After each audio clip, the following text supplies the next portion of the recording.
Epilogue. Well, Fitz asked with a wry smile. How was France? Oh, lovely, I said. You've got to go sometime. I'd go with you, but technically I'm forbidden from entering the country. Wait, forever? That's what they said, but Martin Blair thinks they'll reconsider after a few years. Fitz laughed and slapped me on the back. Green, you international incident causing bastard, it's good to have you back. I smiled and said, It's good to be back, bitch whore. It was 3 weeks later. I was back at J.P. Hornby for the first time since Parker lured me out of algebra with Sir Mix-a-Lot lyrics, and Fitz and I were circling the track during second period gym. Ignoring vocal protests from a couple of school board members, Principal Denham decided to let me return for the last week of school and take my finals. I was going to pass half my classes, but it looked like a heavy dose of summer school was in my future. Which was fine, honestly. Mom and Carl, despite being overly nice since I returned, had followed through on their promise to ground me for the better part of eternity. At least now I'd get to leave the house during the summer. I've been texting you, Fitz said, but the messages all failed. Yeah, I said. The French government kept my phone, and Mom and Carl said I can't have a new one. No TV or internet either. Ugh. So, what was French prison like? I laughed. I wasn't in prison. They kept me in a hotel room at the airport. I didn't have a TV or anything, but they let me read USA Today. So, you read about Garland's funeral? They found Garland slumped over in the back pew at Sacré-Cœur. Heart attack. Probably from climbing Montmartre. And even though CNN reported this, I still meet people who insist that Garland died in a shootout with French commandos, or that he escaped and is still wandering around France. But knowing the old man, that's probably how he'd want it. Yeah, I said. Did you go? Yes, it was amazing. Here, Fitz said, handing me his phone. Watch this. In an obituary he'd written before the trip, Garland asked in lieu of flowers, people bring water guns to the funeral.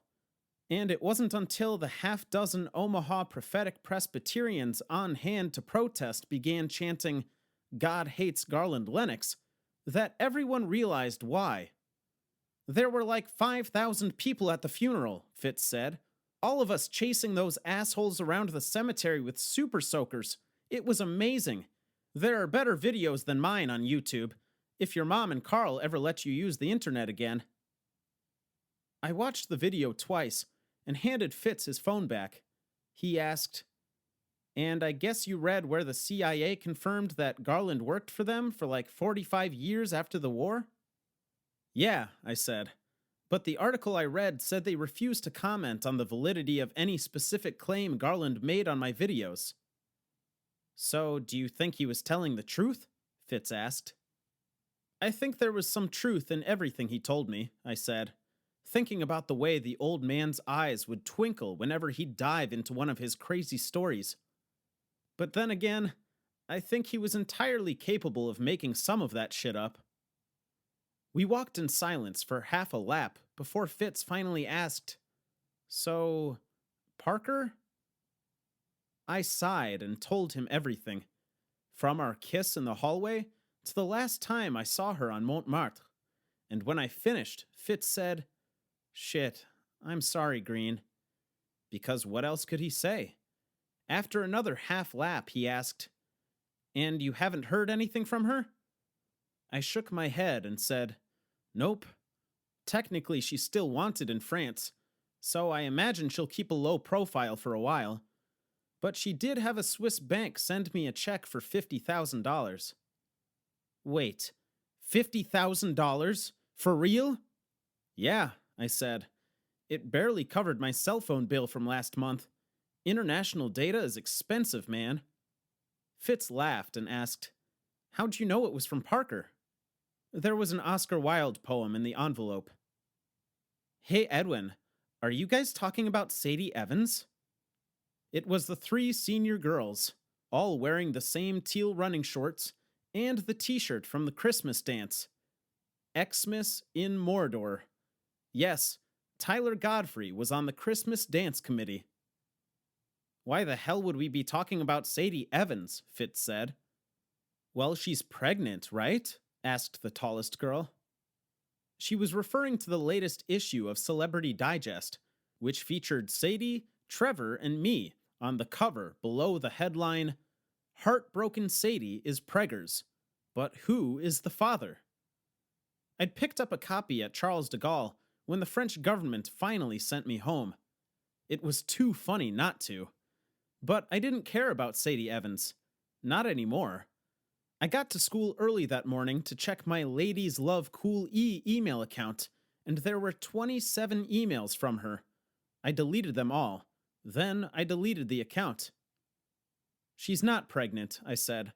But even if she is, Trevor's not the father, and neither am I.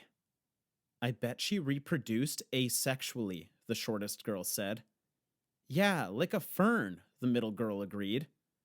Are y'all talking about Parker Hathaway? The two sophomore guys had joined the conversation. Sadie Evans, the tallest girl said. I heard Sadie is going to play Parker in Ron Howard's movie about that old man, Garland Leonard. Lennox, I said. And I don't think Ron Howard is... Who's playing Edwin? The shortest girl asked. Tom Hanks, one of the sophomore guys said. That doesn't make any... No, Tom Hanks is playing Garland Leonard. Lennox. And some nobody is playing Edwin. That sounds about right, Fitz said to me, and I shrugged in agreement. Oh, right, the other sophomore guy said. And that creepy actor with the weird eye is going to play Lucian Fig. We all hummed Lucian's jingle, and the middle girl said, Oh my god, you guys, Lucian Fig is like my mom's brother.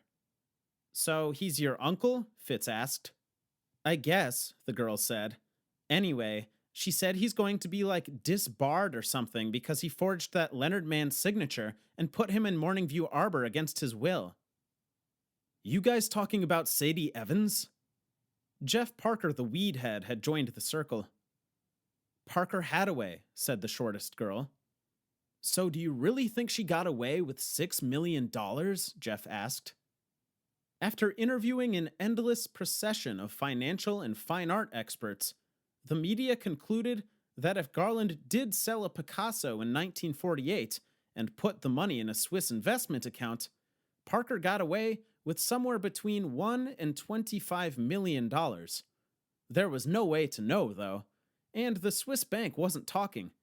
But one night, Anderson Cooper said Parker made off with $6 million, and now everyone took that number as gospel. I don't know, I said, but she got it all. Of course, that hadn't stopped Garland's distant relatives from coming out of the woodwork and naming me in a civil suit. It looked like the judge would dismiss the case, though, since Parker had all the money, and Garland's will contained the line, Now I don't have any family, but if some distant cousins come forward looking for money after I die, they are assholes, and you'd better not give them a red cent. Jeff said, I heard she works for the Russian mafia, helping them swindle old dudes out of their fortunes. A month ago, you said she was a cop, Fitz said. And cops don't work for the mafia, the middle girl said. Exactly, Jeff said. Plus a lot of Russian women are tall and red-headed, and I bet if she... Okay, ladies, Coach Cowden bellowed from his office window. I know we're all excited to have a celebrity grace us with his presence today, but unless you all want to fail Jim, you'd better start moving. Now. Fitz and I walked away, leaving them to discuss Russian mobsters and the reproductive methods of asexual B-list celebrities without us. And another half lap passed in silence before he asked me, So, what's next, Green? Algebra, I said, and he laughed and said, Not what I meant. I smiled and said, Yeah, I know. I also knew I'd never sit in a classroom again without praying for Parker Hathaway to knock on the door and take me away. I knew as long as I lived she'd haunt my dreams, that every night I'd chase her through that field of yellow flowers, but I'd never catch her, and she'd never look back. But I also knew I had a plan. I could make more videos. I could write a book about everything that happened. I could shout from the rooftops that I loved Parker Hathaway, and even a world away she'd hear it, because I was still famous. And then she'd know. And then maybe, one day. The clock is ticking, but my 15 minutes aren't up yet. The end.